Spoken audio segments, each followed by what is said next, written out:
So one of the things, and I used to talk with a friend about this all the time, you know what you can't, so social media is like creating this persona, right? Okay. But we can't technically manage perception. So let's say, you're doing this nice event. You're trying to help people. And you're like, hey, I got this event going. It's going to support all of these people. We've got these people to donate. This person's going to be here. Like, we just need you to come out.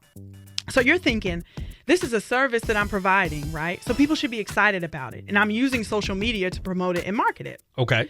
But then if someone's insecure or they're envious of you or they want to strike out and do an idea, but they haven't been able to do it, then they're frustrated. They're like, oh, well, Dr. Duckett is bragging. He's always bragging about all the things that he's doing. So at the same time, yes, I'm telling you, we do have to know our intentions. Yes. But I'm also telling you that perception sometimes cannot always be managed. You don't know how people are going to perceive the good things that you're doing, especially if it comes from a place of insecurity. This is Dr. Rodney Duckett with the Lively Art of Conversation, where we live, we learn, we earn, my goodness, and we pass it along. Tune in and listen to us every Sunday from 7:30 a.m. to 8:30 a.m. as we give you our story with the Lively Art of Conversation.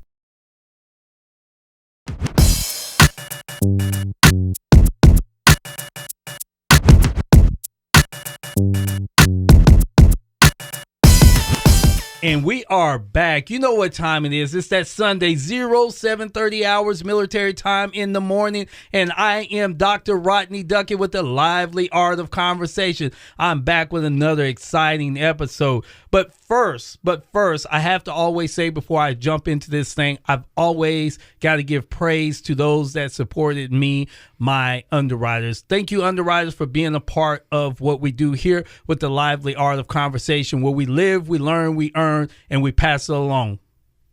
This is Lavina Sabri with So Natural Catering and Bomb A Lemonade, and you're listening to the Lively Art of Conversation. Hello. This is Rodney Duckett with the Lively Art of Conversation. As we live, we learn, we earn, and we pass that wisdom along. Join us every Sunday from 7:30 a.m. to 8:30 a.m. as we bring to you our story. You bring your story, we give you our story, and our story is how we engage in our community. Everybody has a story, and we're waiting to hear your story. So if you're interested, reach out to us at livelyartofconversation@gmail.com. Looking to elevate your brand or capture unforgettable moments? New Image Media offers top-tier videography, photography, personal branding, and more. They combine creativity and quality with fair pricing and friendly service so you get the results you want. Whether it's a business promo or special occasion, they bring your vision to life with quality you can trust. Choose New Image Media, where your image is everything. For more info, email media@newimagemiallc.com. Words have power. They connect, heal, and inspire. That's the mission at Better Watch It Tone, LLC, founded by Tonee B. Shelton. She's empowering through powerful poetry and prose, with hundreds impacted through speaking events, workshops, and 8 self-published books. Ready to honor the story within? Discover books and coaching at betterwatchitone.com. For event poetry or book writing support, email TonyShelton@gmail.com. Let's use our words to uplift. Better watch your tone. You've built a life worth celebrating. Now it's time to be seen. At Las Foto de Lance Photography, they don't just take portraits, they capture the fire in your spirit and the power in your presence. Whether you're reclaiming your confidence, owning your story, or stepping into a new chapter, Las Foto de Lance Photography creates luxury images that reflect the real you. Visit lasfotodelance.net or drop by their Harker Heights studio. Las Foto de Lance Photography, unapologetically you, immortalized. Hello, this is Dr. Rodney Duckett with the Heritage Legacy Curators. You're looking for something for your kids to do this summer? Well, reach out to me at Impact Outreach, IMPAC Outreach @gmail.com, because Heritage Legacy Curators is all about collecting oral history. So if you have stories that you would love to pass down to your kids, or if you have a project that maybe your kids need to do as it relates to oral history, bring those family albums out and we'll sit there and we'll sort through those family albums, so that way we can collect those stories and keep those stories within the family, so that way they can be the next speakers to curate your family reunion.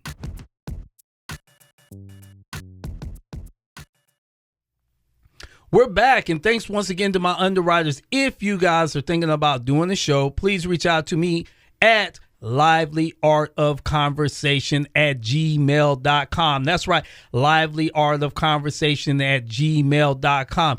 Or if you just want to buy some commercial time, we're open to that too. If you got any type of events that's coming up and you need that advertisement, reach out to us. We are a sounding board for the community. And if you are a nonprofit like my nonprofit, please reach out to me because we got special rates for you guys that's out there. And I'd love to get you on the show to talk about the work that you are doing. I like to first start off to say thank you to everybody when I'm out in the public that has acknowledged and listens to the show. I got my little small audience base, and it really makes me feel like I have a family. So I appreciate that because sometimes people catch me in the grocery stores and have these conversations with me or say that they like a specific guest that I have on the show. And if there's a guest that you want me to bring back to the show, please reach out to me at livelyartofconversation@gmail.com. So now, you know what time it is. You know what time it is. And if you don't have your pen and your paper ready or your phone open, it is time for that word of the week. That's right, that word of the week, the quote of the week, and the question that challenges us to be the very best version of ourselves that we could possibly be. But, you know, I can't do this when I got a prolific writer beside me. That's right. You know her. I banned her from the show, but somehow she got through litigation and got back on my show. She is the one that called me old, called me an old man. Okay, ladies and gentlemen, without further ado, the lovely, beautiful, talented, and prolific writer, Tonee B. Shelton. Woo. I know. See, people are not clapping because you called me old. Oh, man. Well, look, did I tell a fib on this Sunday morning? You did. Oh, I'm okay. 31. Oh, so you're telling fibs on this Sunday morning. Yeah, I am. God knows my heart. Oh, my goodness. Thank you so much, Dr. Duckett, for having me on the show. I really appreciate you for having me back. I know, Yes. we got off on the wrong foot. We did. I'm glad that you're having me back. So how exciting. Yes. And Tonee, like I always do, I want to make sure that we challenge your intellect today. Oh, and goodness. by way of doing that, you have the floor for the word of the week. I want to hear that word of the week. I want to hear that quote of the week. And I want to hear that question that's going to challenge me and my audience to be the best versions of ourselves. I love that. Okay. So the word of the week will be focus. Focus. Focus. Okay. Very simple. What is it? 5 letters. Five Focus. letters? Yes, ma'am. Focus. Focus is the word of the week. For the quote of the week, plant your feet and take the leap. Plant your feet and take the leap. Okay. Yeah. Where are we going with that? See, I got my phone out right now. All right. Yes. Plant your feet and take the leap. And you say there's a question, correct? Yes, ma'am. What would you do if you were no longer afraid? Ooh. That is powerful. What would I do if I'm no longer afraid? Man, that's going to challenge me this week to really dive inside of myself to really figure out what my fears are, what am I afraid. I mean, I have a lot of fears. Really? Yeah, I do. Like, I'm really definitely afraid of heights. I'm never going to jump out of a plane. So even though I was in the military, and that was one of the things that kind of kept me like on the ground and not in the airplane. I mean, I'm not afraid of flying, but man, you give me like a little balloon and tell me to jump out with a cloth. I don't know if I'll do that. So Okay. yeah. But that gives me a reason to look into my fears. Yeah. So why did you choose focus? Let's start off with that. Focus. I feel like most of the world is distracted, and with distraction comes mediocrity, anxiety, you're unproductive, you get frustrated eventually because there are tasks at hand. So I said focus because, and that was for me, it's not for anybody else listening. The things that are important, they require our focus. Yeah, that is true. Like laser focus. Like I do truly believe in that, because if you're not focused on what you're trying to accomplish, you'll never get there. You have to That's be true. focused on the destination in order to get there. So, hey, ladies and gentlemen, you got your word of the week is focus. And I'm challenging each and every one of you guys to focus on what you need to focus on to be the best version of yourself. Just be the best version of yourself. Many times we're in competition with other people that are out there. Just compete against yourself. Yeah. I'm telling you. And it's something that we've talked about before, that Facebook facade, that social media facade. Yeah. You know, we're always comparing ourselves to people on social media. Sometimes they be broken in debt. I'm just saying. Not shots fired so early on this Sunday. Who you talking to, Dr. Duckett? I'm not talking to anybody. Get off my foot, Dr. Duckett. You trying to be, wow. I won't be back, ladies and gentlemen. Social media is something else. Like it is crazy how people portray themselves on social media. It's high school. Yeah. It's social digital high school. Yep. You know, so, but again, it is a great platform to get a good constructive message that's out. So I challenge anybody that's on social media that's putting up stuff just to make themselves feel good, to make others feel bad. Stop it. Stop it. Okay, let's be real with ourselves. Let's be real. Let's use social media as a platform to uplift us as a people, to do good by one another. May I interject on that, though? Yeah, please. So one of the things, and I used to talk with a friend about this all the time, you know what you can't...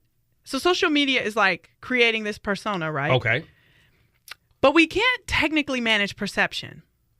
So let's say, you're doing this nice event. You're trying to help people. And you're like, hey, I got this event going. It's going to support all of these people. We've got these people to donate. This person's going to be here. Like, we just need you to come out. So you're thinking, this is a service that I'm providing, right? So people should be excited about it. And I'm using social media to promote it and market it. Okay. But then if someone's insecure, or they're envious of you, or they want to strike out and do an idea, but they haven't been able to do it, then they're frustrated. They're like, oh, well, Dr. Duckett is bragging. He's always bragging about all the things that he's doing. So at the same time, yes, I'm telling you, we do have to know our intentions. Yes. But I'm also telling you that perception sometimes cannot always be managed. You don't know how people are going to perceive the good things that you're doing, especially if it comes from a place of insecurity. That's true, and I will give you that. I totally give you that, because I say sometimes perception is how people perceive me. I'm telling you, like, rumor mill is something else. I've had so many nasty rumors spread about me, and then when people meet me, they find out that I'm just an average brother with above average potential, striving for excellence in the world. Like, there's nothing particular about me that stands out, and I've had people to say, I am so sorry because I thought you was a certain way based off of what other people have said. So, yes, perception could be something else, because if you see me on social media, sometimes it make it seem like I got it all together. And I guess in certain areas I do got it all together, but I fall short in a lot of areas. I really do. I fall short in a lot of areas. I'm a Capricorn, Lord. Not on the Sunday morning. All right. I'm going to leave the horoscope alone, okay? No, don't tell us. What does a Capricorn mean? I'm going to leave the horoscope. I'm going to leave the horoscope alone. We want to know. Hey, I don't want to expose you now. You better behave. You better behave. Oh, my goodness.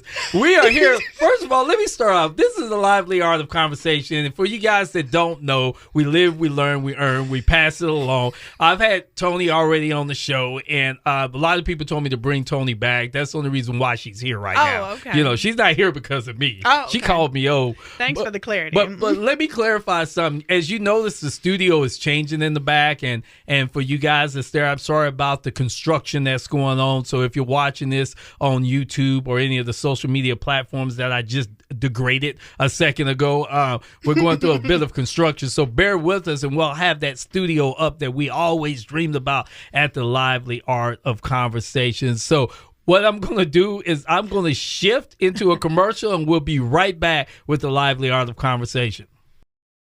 Words have power. They connect, heal, and inspire. That's the mission at Better Watch Your Tone, LLC, founded by Tonee B. Shelton. She's empowering through powerful poetry and prose, with hundreds impacted through speaking events, workshops, and 8 self-published books. Ready to honor the story within? Discover books and coaching at betterwatchyourtone.com. For event poetry or book writing support, email ToneeShelton@gmail.com. Let's use our words to uplift. Better watch your tone.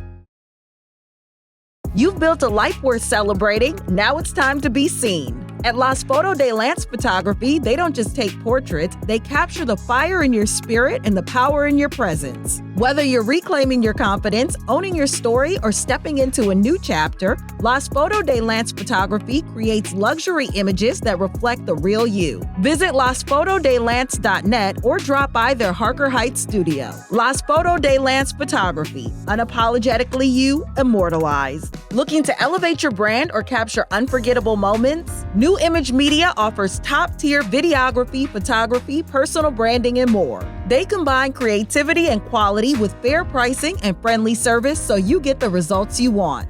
Whether it's a business promo or special occasion, they bring your vision to life with quality you can trust. Choose New Image Media, where your image is everything. For more info, email media@newimagemiallc.com. This is Dr. Rodney Duckett with the Heritage Legacy Curators. You're looking for something for your kids to do this summer? Well, reach out to me at Impact Outreach, IMPAC outreach@gmail.com, because Heritage Legacy Curators is all about collecting oral history. So if you have stories that you would love to pass down to your kids, or if you have a project that maybe your kids need to do as it relates to oral history, bring those family albums out and we'll sit there and we'll sort through those family albums, so that way we can collect those stories and keep those stories within the family, so that way they can be the next speakers to curate your family reunion.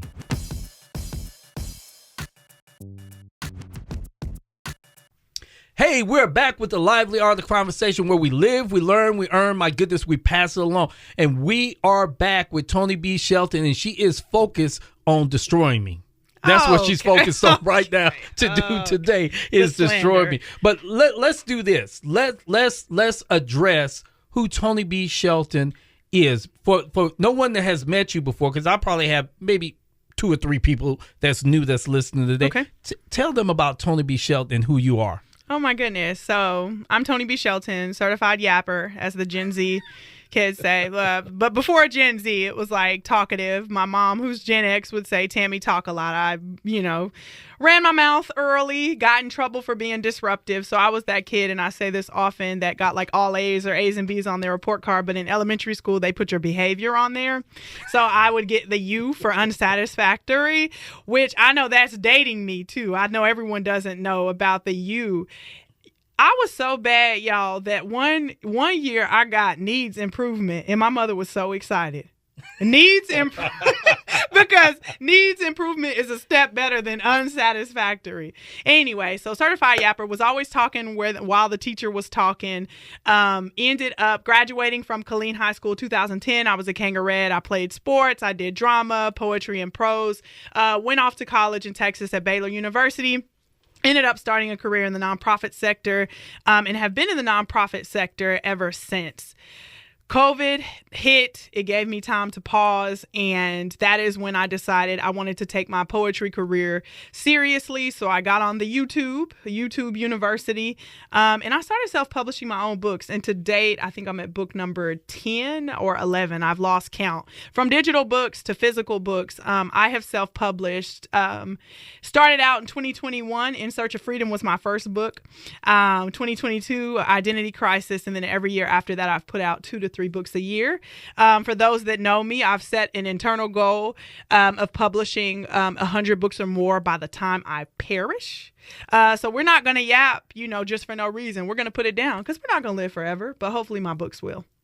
Yeah, and I commend you. I have some of your books, and actually I think I bought like 5 or 7 of them, and I wind up gift them away to youth that are there. One of the youth that I gave it to was my nursing professor years ago. She has some grandchildren, and the grandchild is very thankful for that book. So, and I've also sent it to family members as well too. So I appreciate the work that you do in the community, and I want to start off with congratulating you on a new career path that you're on. I don't know if it's necessary to do career path, but it's a new journey that you're on. Would you mind telling the audience a little bit about who Tonee is now in our community? Yeah, Tonee now is the community outreach coordinator for a local nonprofit. And so I'm the brand ambassador It is my role to drive more people into our retail location and to make them aware of the services that we provide. Wow, that is awesome. And you just recently had a grand opening maybe a month or two ago? Yeah, a month or two ago. We have opened our retail location. We provide services on the other side, but everything that we sell supports other people. We're trying to keep clothing out of the landfill.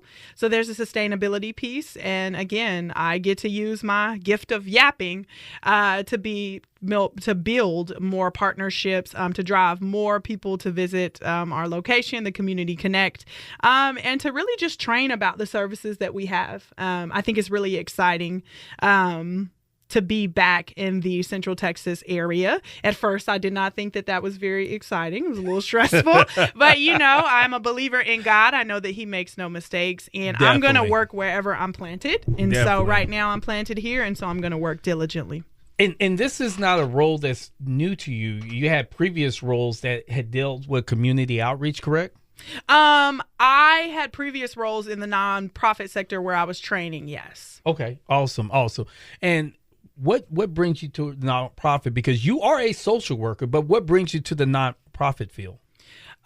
I like helping people, and I think that nonprofits, when used appropriately, are wonderful mechanisms to help people. I believe in the for-profit industry. As you know, I own Better Watch Your Tone LLC, where I do my speaking and I publish my books through that. So I believe in making money for sure. But I also believe in setting up systems to provide opportunities for those that don't get the same opportunities. I believe that some of the greatest and brightest people in the world are just in environments with lack of access. Awesome. And I have to be nice to her because she is Yes, you one do. of my underwriters. So exactly. Yeah, that's the reason So tighten why. up, buddy. Yeah, I got to tighten up. She pays the bills. I Oh, might goodness. get fired. I don't want to get fired. No, I appreciate the work that you do. You know, my mother, master librarian, school teacher. She worked in that sector voluntarily in the library-based system, helping out kids with programs in the summer based around literacy. So it has near and dear to my heart because being able to give back to someone that doesn't have the ability to earn based off of just shortcomings in life really means something, because in return they come back and they give it back. I've met a lot of kids that has given it back. It's just so funny. Just recently I ran into a kid's mom in the grocery store, and I couldn't even really remember the kid, but she remembered me from tutoring her kid years ago. I'm talking about like 15 years ago. I was tutoring this kid when he was wasn't 30? No, 15. So in elementary school, and he was kind of a subpar student, but anyhow, he wound up joining the military. He's a staff sergeant right now. Wow. And he does community-based work I love it. In Florida, which that just kind of warmed my heart up. So I guess there is a little bit of good in me people want to take with them. Be careful, I'm your elder.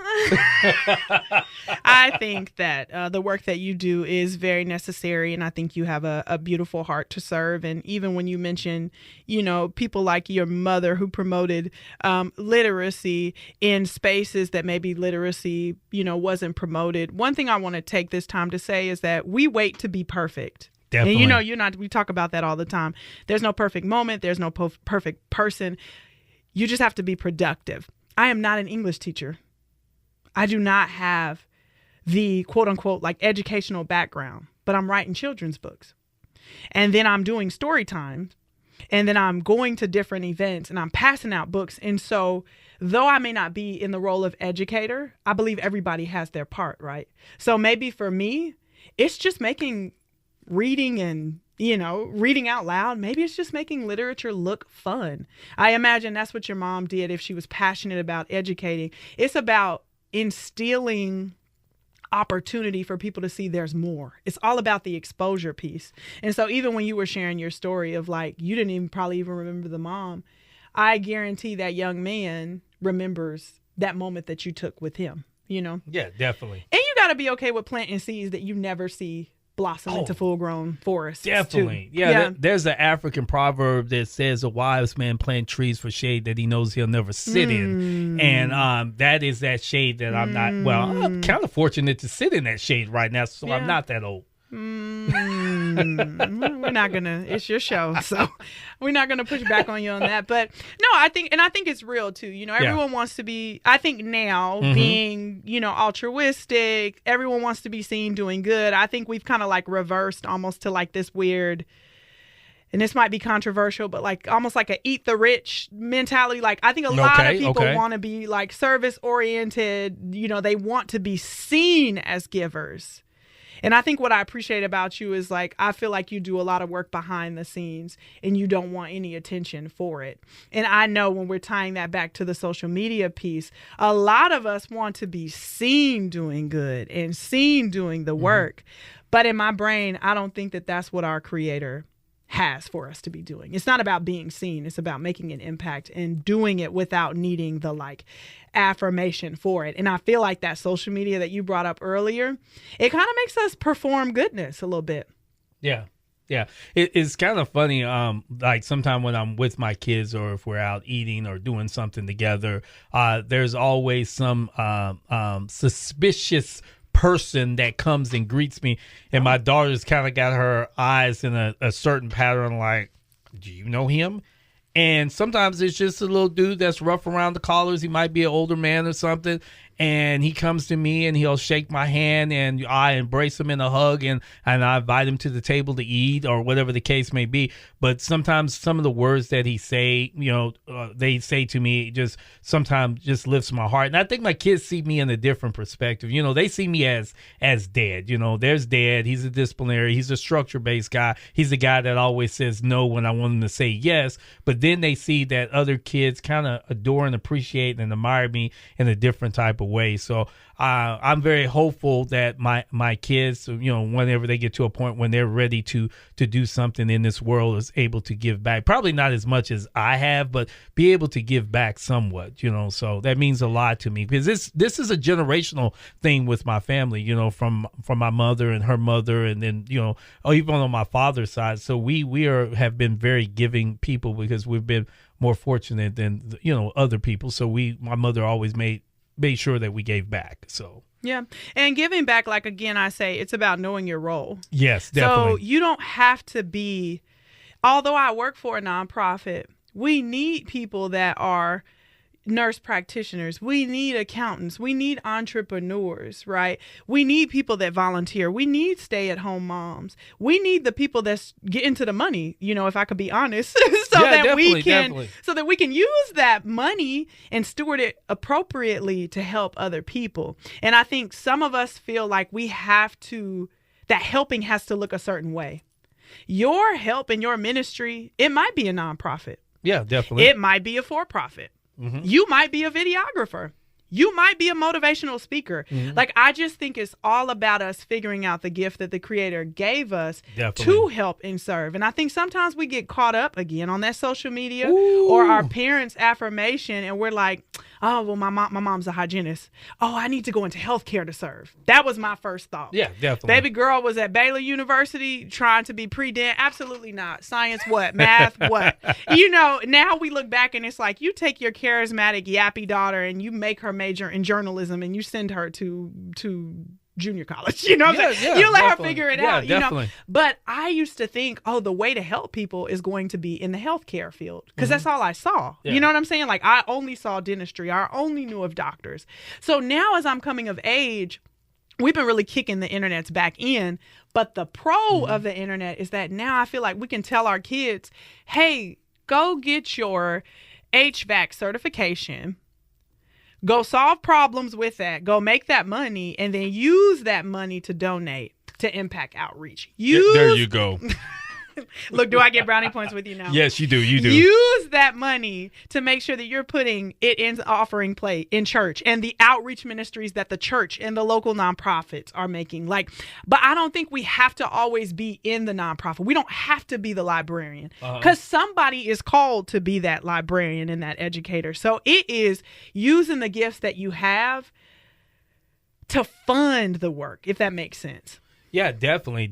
And for anybody out there that's thinking about starting a nonprofit, you will never make any money with a nonprofit. Okay, Rodney, stop it. Okay, Stop. I want you to know that. And if you are making money with that nonprofit, you need to reach out to me to show me how I can make money with that nonprofit. Because I'm telling you, the kids that I have serviced throughout the years, many times it has been pulling teeth to get money out of people. And many times it's been my own money that goes into this. And it's fine. You know, I can't take it with me. Right. So I rather invest it in our youth.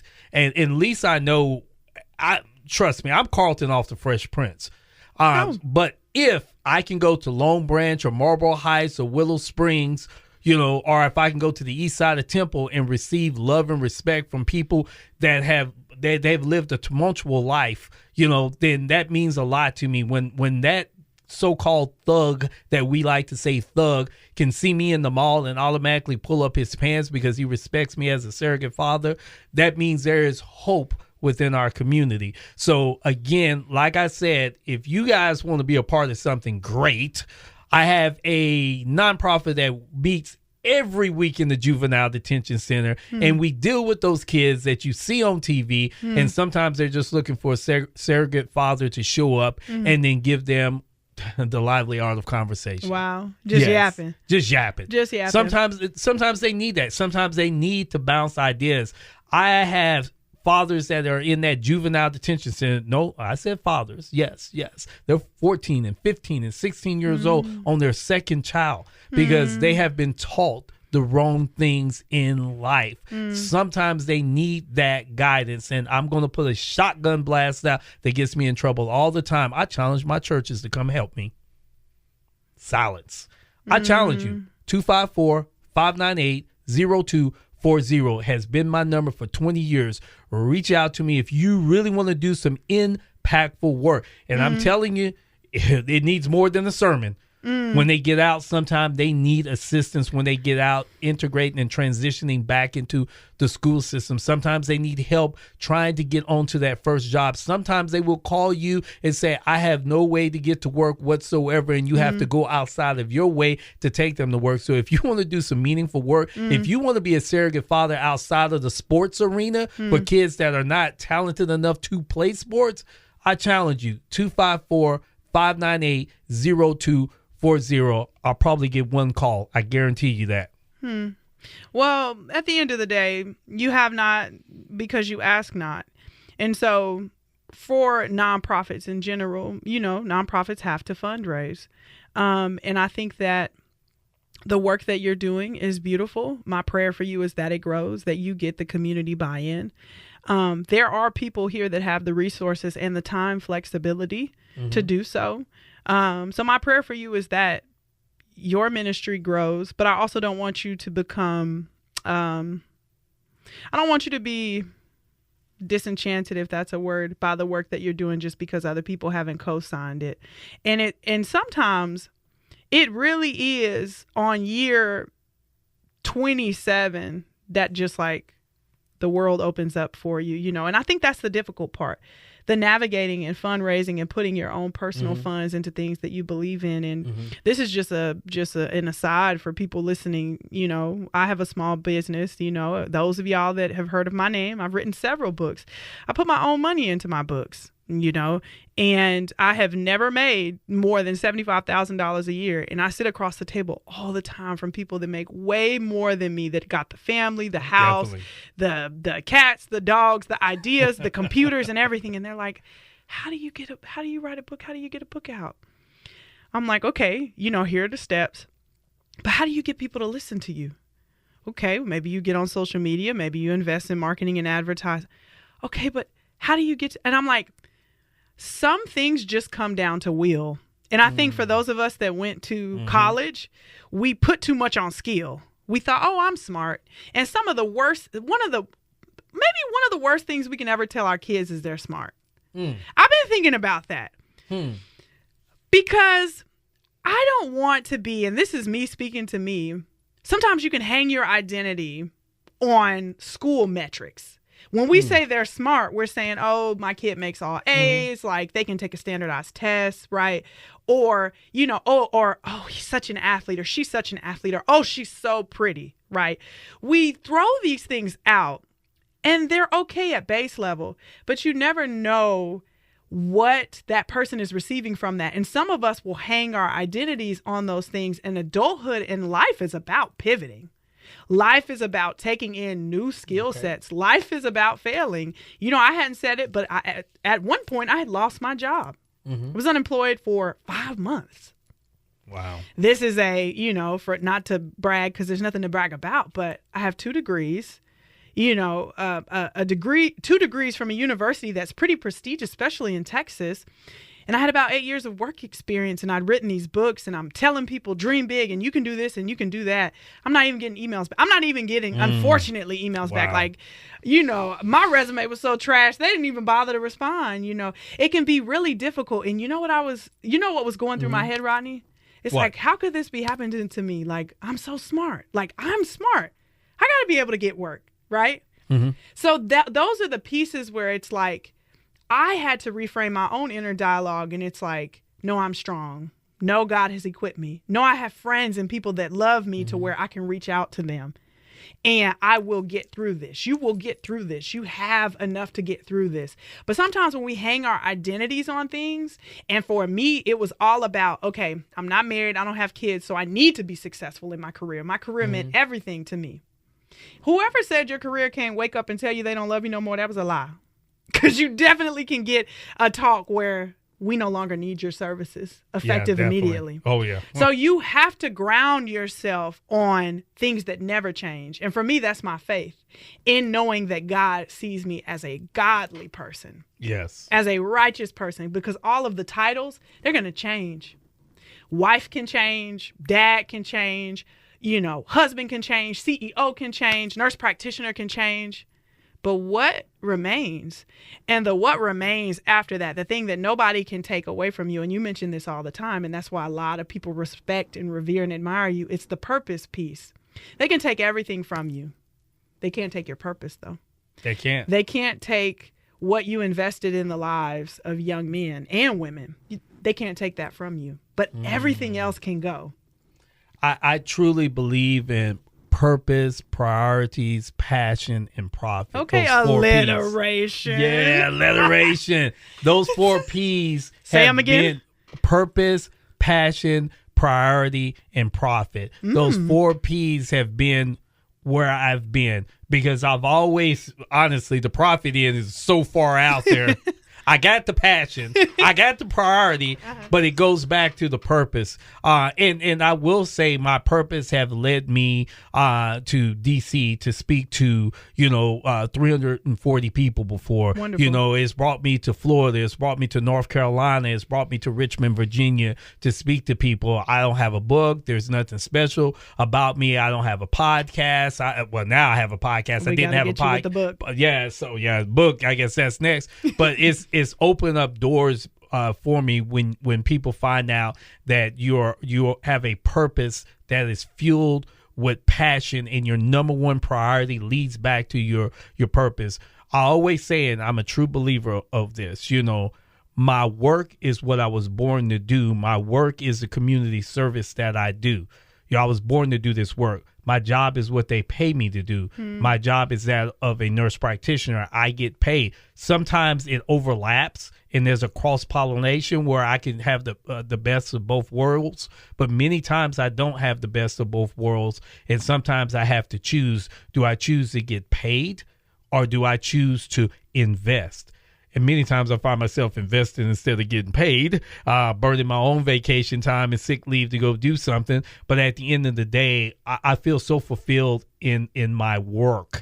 And just to segue back to what we talked about earlier, I do believe exactly what you're saying. I think I have a place, and I think my place is like Moses, and I think I'm walking around searching for the promised land, and I'm losing people as I get to the promised land. And guess what? When Moses found the promised land, Moses died. So we're in search of the promised land. I'm not ready to die yet. But ladies and gentlemen, this is Dr. Rodney Duckett with the Lively Art of Conversation, and we will be right back with Miss Tonee B. Shelton. This is Tonee B. Shelton, and you're watching The Lively Art of Conversation. Hey, this is a lively art of conversation where we live, we learn, we earn, we pass it along. Like I said before, if you guys want to be a part of this show, please reach out to me at livelyartofconversation@gmail.com. If you're looking to help out in that juvenile detention, like I said, I will repeat my number one more time, 254-598-0240. Yes, now your question probably be, well, I kind of got a background. Well, we will review your background to see if it's possible that if you can work with the kids while in the facility or help us facilitate those kids outside of the facility. So please don't hesitate to reach out to me whatsoever. And I'm back with Tonee B. Shelton. Tonee B. Shelton, let's talk about this book that you got here. What's up with this book? Yeah, so Prodigal is a chapbook. I wrote it during my unemployment. Yeah, I wrote it during my unemployment era. It's a collection of poetry, but it's also positive affirmations, you know. And I said this a few months back. I had the privilege to do an interview on KWTX and talk about it when it launched, because it launched on my birthday. It talks about, look at you. It talks about, you know, suicide, negative thoughts, fear-based thinking.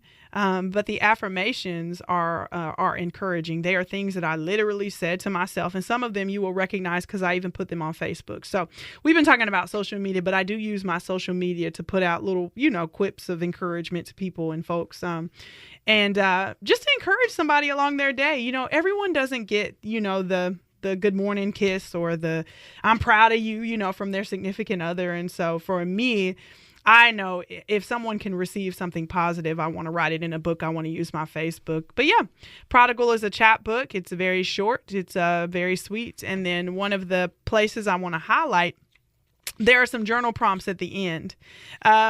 The journal prompt that resonates the most, the valleys of life teach deeper lessons than the hills. Wow. The valleys of life teach deeper lessons than the hills. You know, there was a moment, literally, it was probably maybe in the April time period, you know, I had just felt like unreal because I'm like, I'm not getting interviews back. Like I'm a failure. You know, this is the language that kept going through. Like, you're a failure. You failed. Because I mean, prior to, I had moved to another city and I had made this big deal and I was working on my books and I had it all planned out about how I was going to work full time and support the nonprofit. But on the weekends, I was going to blow this big city up, you know, and let them know that, hey, you know, I'm a professional and I'm also a poet. And I just had all these plans, right?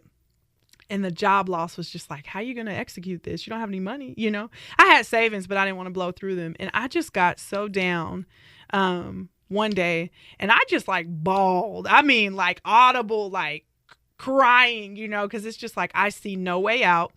I feel like I have no value. And this may be really vulnerable too, but I think for me, I have a close friend, we talk about it.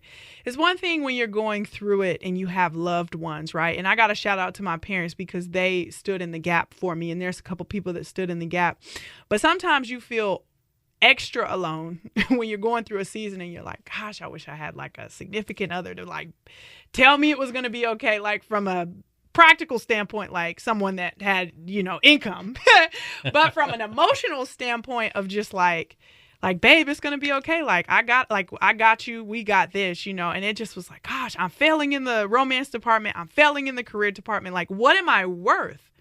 And that was the question. That was the negative thinking, was like, what am I worth? If I can't offer this world something, then I'm worth nothing. Nobody cares about, you know, a Black woman that's not a mother, that's not successful in her career, that's not a wife, that's not pretty. Like, it was just these negative thoughts that I was having.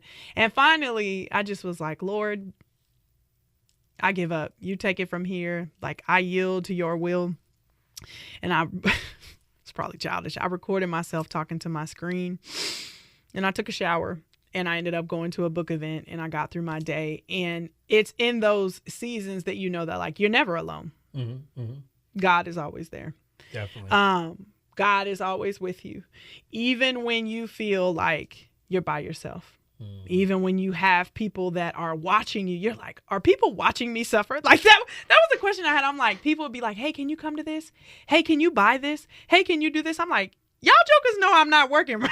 It's like, hey, can you come out and do this? I'm like, okay, I know I haven't put on sackcloth and ashes, but I'm not working, And it was in that valley season, though, I saw God work in my life because I got poetry gigs. I got workshop opportunities.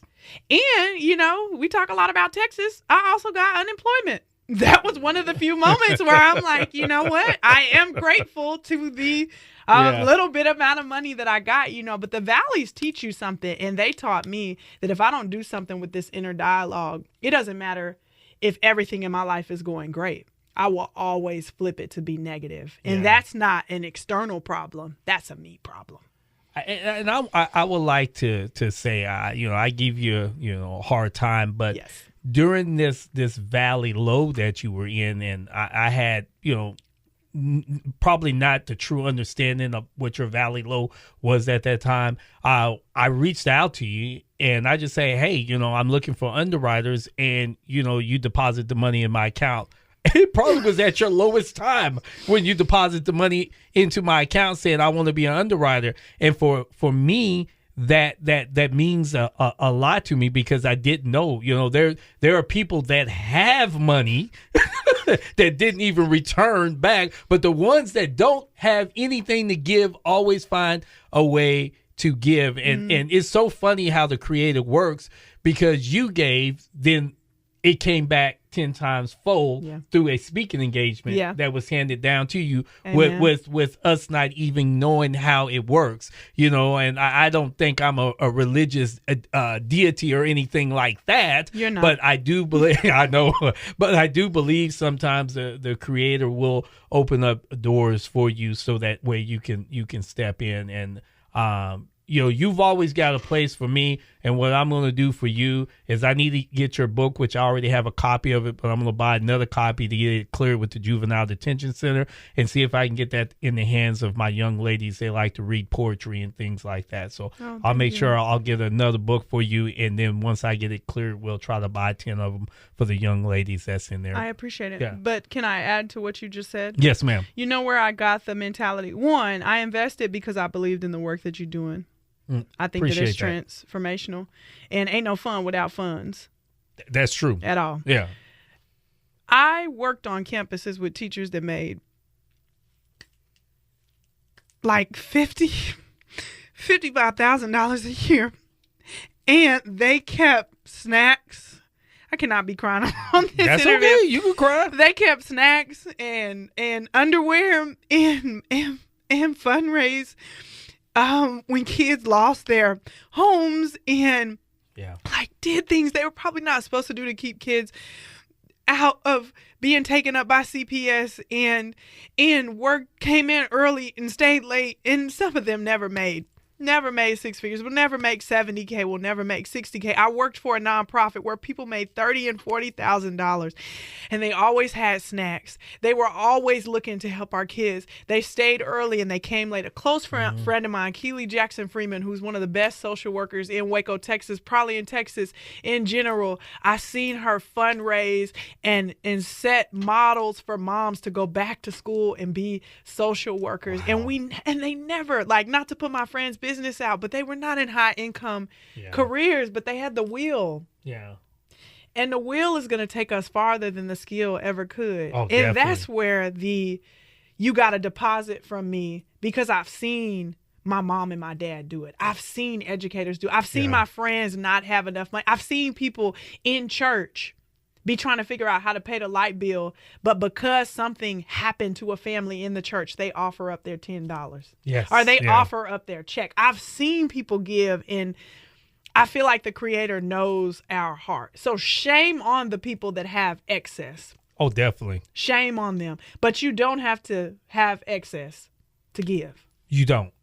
You don't. And I commend those that are out there struggling on this Sunday on their way to church or still at work or trying to figure it out. You know, that, trust me, you will be paid in ways that you least expect sometimes. And that's the way that is always worked out. Period. Always worked out. So Tonee B. Shelton, as we begin to wrap this up, I got you crying. So I got Tonee B. Shelton a rare crying. moment. You know, this is a thug right here. Yeah.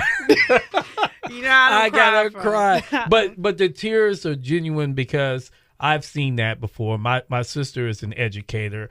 She talks to me about a lot of the problems that they have. I see a lot of the problems with the boys sometimes that they have medication that they need and their parents cannot afford this medication. So you figure out ways to make these things happen. And no shotgun blast or nothing like that, but it does not come from places like the church. It does not come from rich people that have a generous heart. It comes from just basic people picking up the phone to call. It's so funny, and I'll say this. When I started the show at Youth Chat, the chat that everybody needs to hear, the elderly people from the nursing home paid for that show to be on PBS. Wow. A lot of people don't realize that. Wow. I was getting checks for like $1,000 with people that's on fixed income, and I felt bad taking the money. But you know what they like? They like to turn the TV on Friday and Sunday to see little black kids interviewing adults. And it made their hearts feel so good because PBS was very important to them because they couldn't afford the regular cable channels, you know, so they had to have the basic package. So a lot of my people, Dr. Claudia Brown, of course, she was in a nursing home, Dr. Bennett Curtis, Roscoe Harrison, Clyde McQueen, these guys would give money, and they were like in their 85s and 90s, and they could have just used that money to off their fixed income to live, but they would give to those kids for the show, and those kids were very appreciative of that. So as we begin to close, what would you like to leave us with? I want to leave everybody with something from a person that's near and dear to my heart. She's probably gonna be mad if I say her name, but Mrs. Pearl Beverly, you know who you are. We would have to say I was in a mentorship program in college, and we'd have to say this before we left: start where you are, use what you got, and do what you got to do. Again, I am currently not a wealthy woman. Not the most, pretty woman. You're beautiful. Oh, thank you. I got an attitude out of this world. Flips the switch. The passionate people, they're not wired all the way straight. But at the end of the day, it's about knowing what God gave you and working those gifts until it's time for you to close your eyes. And so the gift of yap, you can use it, for darkness and to take from people and to spew hatred and division and chaos. Or you can use your gift, which is what I'm trying to do, to create opportunities to uplift, inspire, to help, and to heal people, to breathe light into people. Yes. A kind word can literally transform someone's day. And that's why I really appreciate you, because every time I see you, you genuinely smile and you're asking how people are doing. And you're always giving out those positive nuggets. I don't know who's listening to this, but God gave you a gift. You need to start where you are. It doesn't matter if you're not in Dallas, Texas. You're in Killeen, Texas. You're in Temple, Texas. You need to use what it is that you have. You might not be a gift of yap. You might be a math whiz. You might be musically inclined. You might just be a hard worker. And then you got to do what you got to do, because it's not about the skill of a man. It's about the will of a man. Yes. Wow. That is powerful. And I will end, stay focused. That was the word. That was the word of the week. Stay focused. Ladies and gentlemen, I'm going to invite her back one more time. Oh, I can come back now? Oh, okay. I'm going to invite her back. He's only invited me back because I was an underwriter. Yeah, that's it. Only because she's an underwriter. Ladies and gentlemen, it's always a pleasure to be here with this very beautiful and talented young lady that I have right beside me, Miss Tonee B. Shelton. Thank you for being on the Lively Art of Conversation. Thank you for having me. Awesome. I told you it was an exciting show. I mean, I make her look good. I really make her look good. No, I'm just playing. She's an awesome young lady. Hey, this is Dr. Rodney Duckett with the Emphasis live. on young. See, here we go. I told her she's Can we back say on the that for show. you? She's about ready to ruin it. Oh, my goodness. Guys, this is Dr. Rodney Duncan with the Lively Art of the Conversation, where we live, we learn, we earn. Tonee passed it along. She really did. Thank you guys for tuning in, and we will see you next week with the Lively Art of Conversation.